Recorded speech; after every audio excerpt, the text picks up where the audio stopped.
Well, welcome back to part 2 of a conversation we started in the last video. This is going to be one you don't want to miss. Well, we're back once again. Yes. This is part 2 to the conversation we had about hard conversations that couples are choosing to avoid. That's right. We're trying to get people to talk, I mean, this is called late night conversations. That's right. So we're going to have conversations that married couples should be having. Yeah. And hopefully we're going to inspire them, encourage them, challenge them to start having these conversations. You know what? I just want to say this too. It's so ironic that we're even doing a podcast titled Late Night Conversations, because for the longest time in the beginning of our marriage, not having conversations was the norm for us. I think we were just in a little bit of kind of existing, going through life, and we just didn't either think or to know to have certain conversations. I think the longevity, the more and more we've gotten, obviously the more and more you get comfortable with each other and you you learn each other and all of that, you feel more comfortable in having certain conversations. Yeah. But we want people to have those conversations earlier in their marriage. Now, to some degree, you cannot make up for what time will create, right? I mean, we've been married for over 26 years now. We've known each other for almost 30 years now. And so you can't make up for that. That's right. That's a lot of time together. However, we want couples to have quality conversations earlier in their marriage than we were having. That's right. And I think also the funny thing about it is I feel like there's always one spouse in the marriage that is more comfortable, more apt to open up easier than the other one. For us, it was me versus you. You, for the longest time, just, opening up and having conversations, having hard conversations was just not as easy for you to do as it was for me, because I just was a little more freer vocally for some reason. And I think that every married couple probably has that one spouse, has the same dynamic. Yeah. So hopefully with us doing this podcast, it helps to bring clarity on how you can do that with your spouse. And I think it's important to understand it's still hard for me. It just gets easier every time we continue to have harder conversations. Right.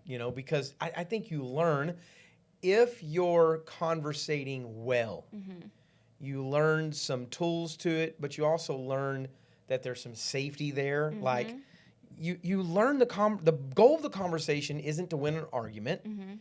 It's to understand each other. It's to grow. It's to move deeper in the relationship, not who's right, who's wrong, who's going to get their way, who's not going to get their way, who's going to be mad, who's not going to be mad. And so I think when you mature in those areas, that really goes a long way in having these hard conversations. Which goes to say, work on yourself as much as you can in maturing yourself emotionally.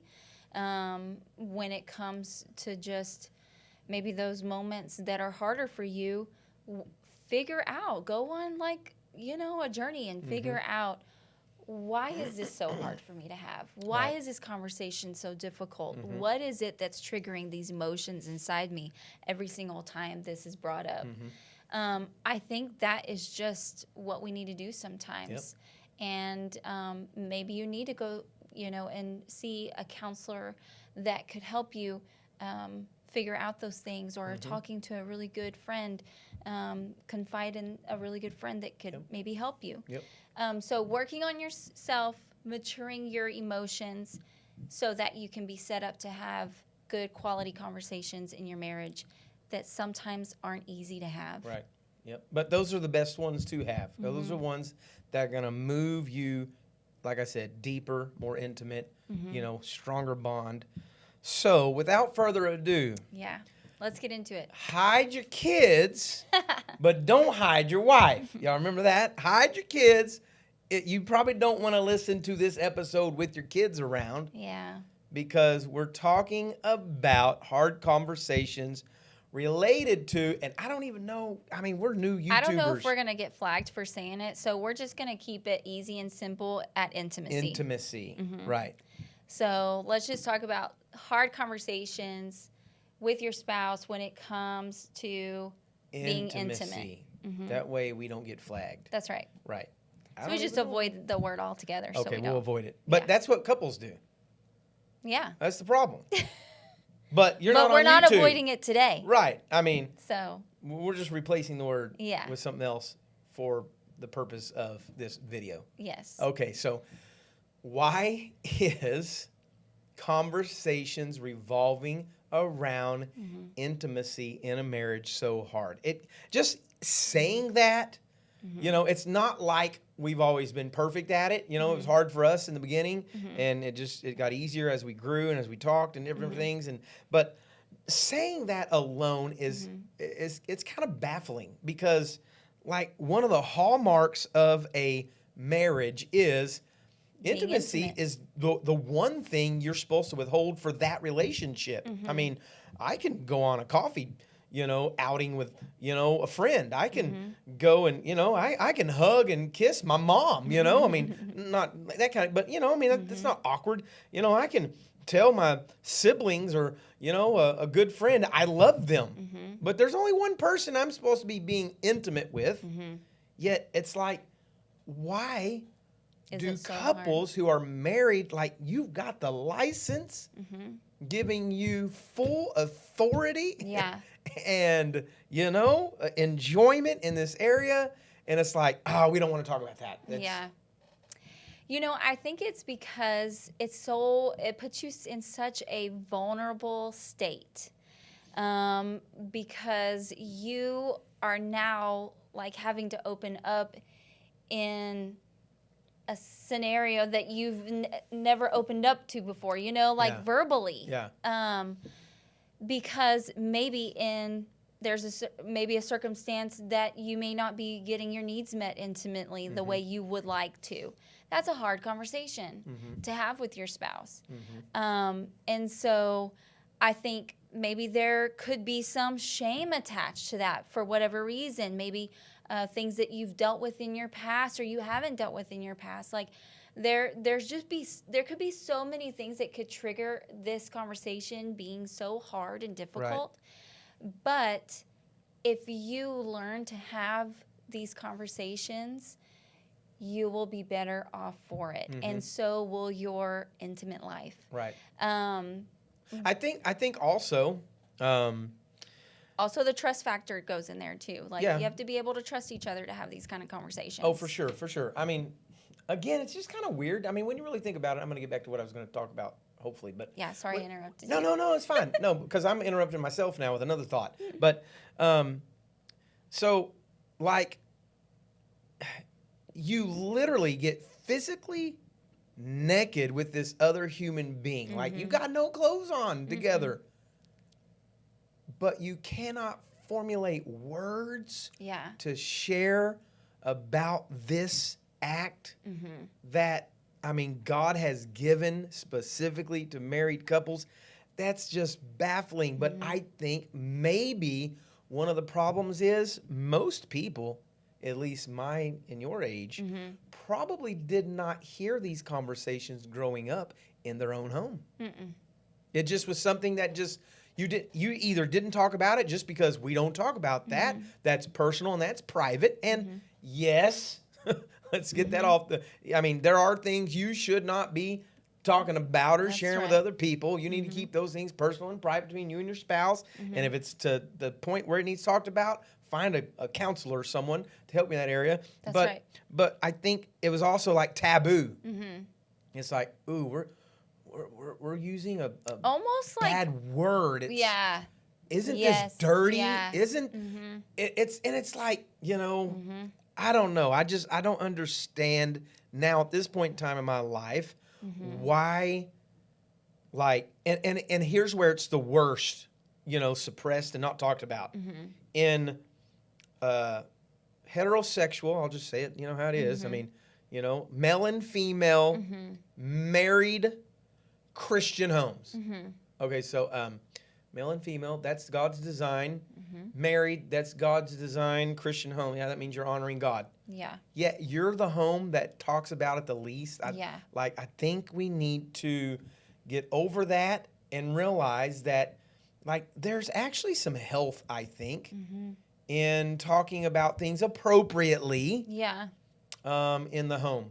And so I'm thinking about our own, kids and some of the things that we've experienced and conversations we've had with them. And, let's be honest, that first one with your first child, it's more awkward. It was more awkward for me. I'm having it with my daughter. You were there.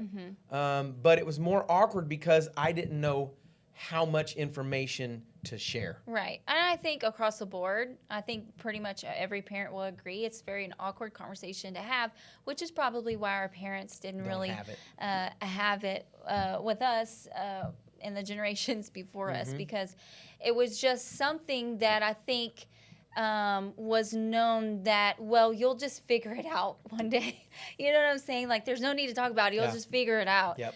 But upon figuring it out could be very dangerous in some cases, because you figure out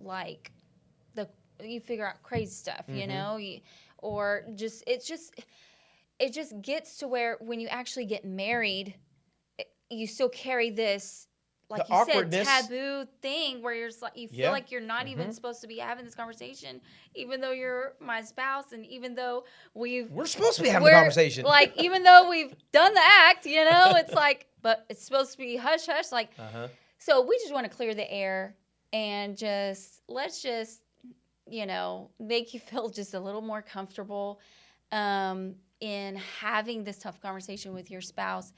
I think another reason why spouses don't talk about it is because it's something that maybe one spouse feels, or both of them feel like, well, you should just know.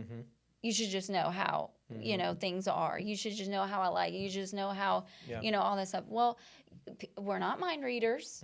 And so let's use our words in communicating how we feel in this area. So let's get real. Like in the act of intimacy, it's okay to talk. It's okay to ask each other, how do you feel about this certain thing? Do you like what we're doing? I mean, I'm not trying to be graphic, but I mean, it is what it is. This is the truth. Because what if they don't? Okay, well, you need to know that. You need to know that about your spouse. And then you can have a conversation of why you feel uncomfortable in this, certain scenario. Like having... I like that scenario. We'll call it a scenario. Yeah. I'm trying to form my words we're wisely. We're good. We're all good. We're all good. I'm trying to form my words wisely, but can you see it's getting hot? Yeah, no, intimate scenarios. It's hot in here. This is late night conversation. So, yeah. I didn't know I was going to blush this much. Oh, my gosh. It really is hot in here for real.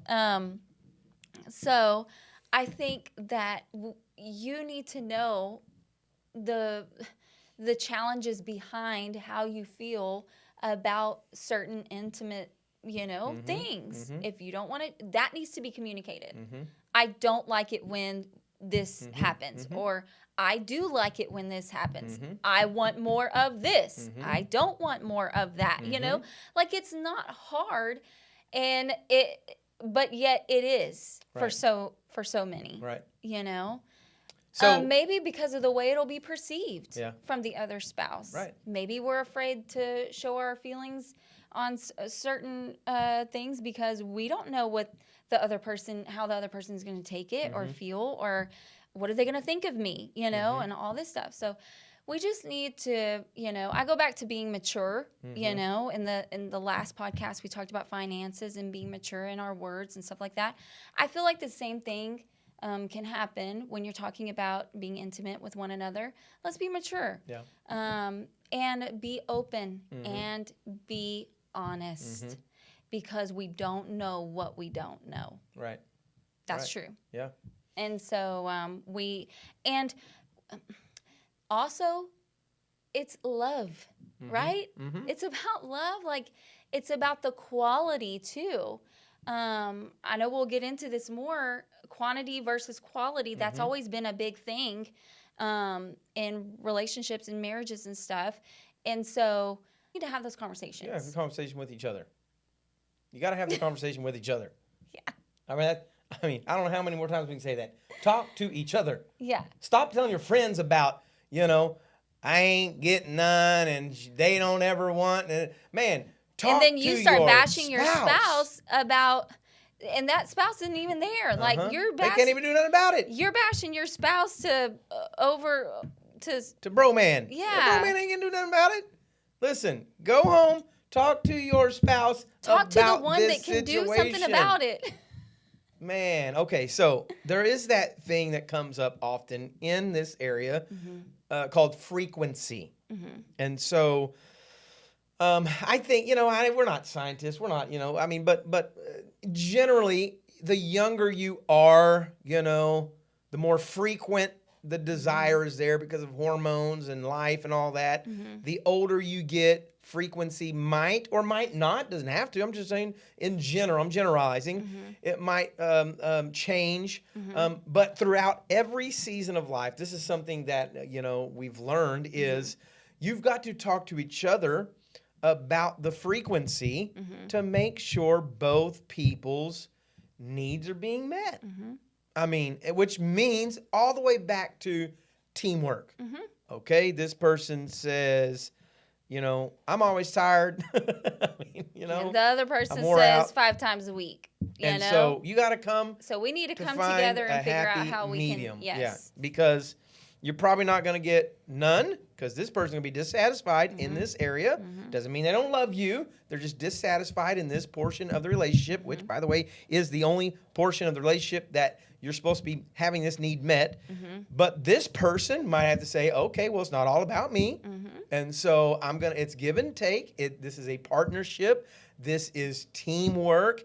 How can we come together and match the frequency in a way that will benefit both of us? That's right. I mean, because, life is going to happen, right?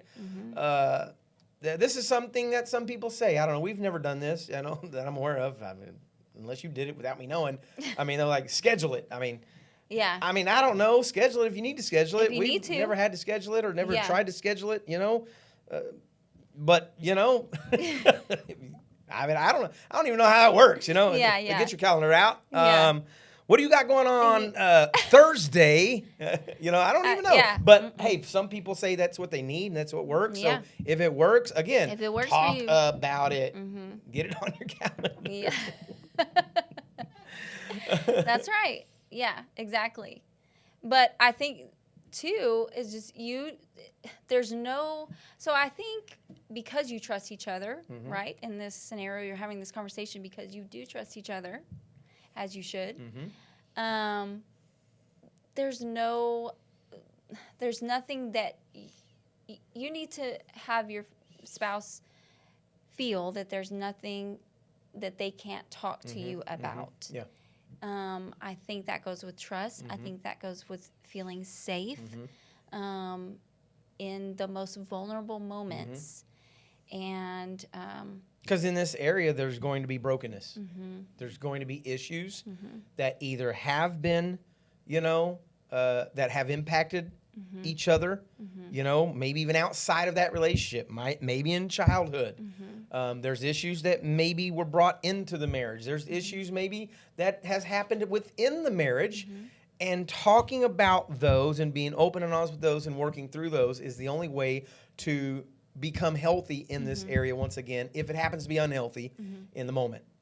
Got to talk. You got to, have conversations. Man, there was something else that I really... So how do you feel about couples or people who feel like being intimate with their spouse is just for procreation and not for satisfying one another? Yeah. In this area of intimacy. It's kind of obvious, number one, how procreation works, Sometimes I laugh at people are like, look, Lord gave me, little Johnny. Man, Jesus is the only one the Lord gave someone, okay? It took a man and a biological man and woman to give each other little Johnny. That's how it happened. And did the Lord, in his grand scheme of things, create and that's the crazy thing, the Lord created this act. Okay? So this is not animalistic, disgusting, just defiling behavior. This is a beautiful gift God gave to mankind. That's right. And it was created by him. It was designed by him. The parts were made by him. They work the way he created them to work. They always have been. They always will. Period. Point blank. And to be able to enjoy it at its fullest in the context of marriage. And here's how we know it's not just for procreation. Well, I mean, first of all, the climax of the intimate act. There's a point in time when, for example, a man and a woman, their body parts don't work to be able to procreate, yet they can still experience the satisfaction. And so we know God still can design it for satisfaction. A woman's body, okay, this might be a little graphic, but it's the truth. I mean, again, I'm not a doctor, not a scientist, but I mean, it's just the truth. For a woman to climax, a woman can get pregnant without a climax, right? Which means a woman climaxing, getting tongue-tied, has nothing to do with procreation. Which means God designed it for both. Yeah. Enjoyment and procreation. And it's not like, you don't have to separate the two. Yeah. You don't have to. They go hand in hand. And you don't always have to, make a baby. I mean, use birth control. Those things were, a blessing for people who are trying to do family planning. If you want 20, at the end 30 of the day, kids, it's you totally do what up you want. to them. Yeah. Exactly. But I'm just saying, it's intended to be enjoyed. So let's go fully Bible on this conversation now that we're coming to the end. Okay. And hopefully we still got people watching, and they want to hear this. So number one, the New Testament tells us, married couples, defraud not one another in this area. So do not withhold intimacy from one another. That shows the power of this act itself, right? It just does. It shows it. But if you go all the way back also to the very beginning, we see man created and then woman created. They get brought together, match made in heaven. And the thing that they are given is their nakedness. That's what the Bible tells us. They were naked and unashamed. And so if there's one area that married couples need to really understand how to be naked, vulnerable, anything goes in the sense of we can talk about whatever we need to talk about, and not be ashamed about it. There should not be shame attached to this thing. That's right. I mean, the only shame you should be experiencing in this thing are those shameful acts, that the New Testament speak of. It's when we go outside of God's design for intimacy. Within God's plan and design, there is no shame. Zero. The marriage bed is undefiled. And that's what the scripture says. I mean, I don't know what else to tell people. I mean, science tells us this is good for you. I mean, just the act itself is good for you. So we got people, and again, we're not doctors. You got people stressed out, anxious, fearful, depressed, all these things. Man, make love. Yeah. Make love to your spouse. Maybe, you won't be so weighed down, Maybe you'll enjoy life a little more. Like, it's this gift. It's not nasty. It's not gross. I mean, it is a gift from God to a man and a woman in marriage. And we should learn to enjoy it the most. And we've got to have the conversations in this area that To we've be able- avoided so that we can enjoy it to its fullest. That's right. Totally agree. I don't know what else to say. Yeah, no, that's right.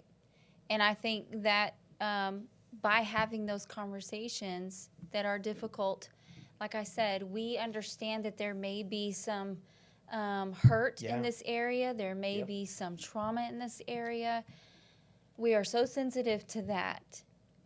But there are professionals out there that are licensed therapists and counselors.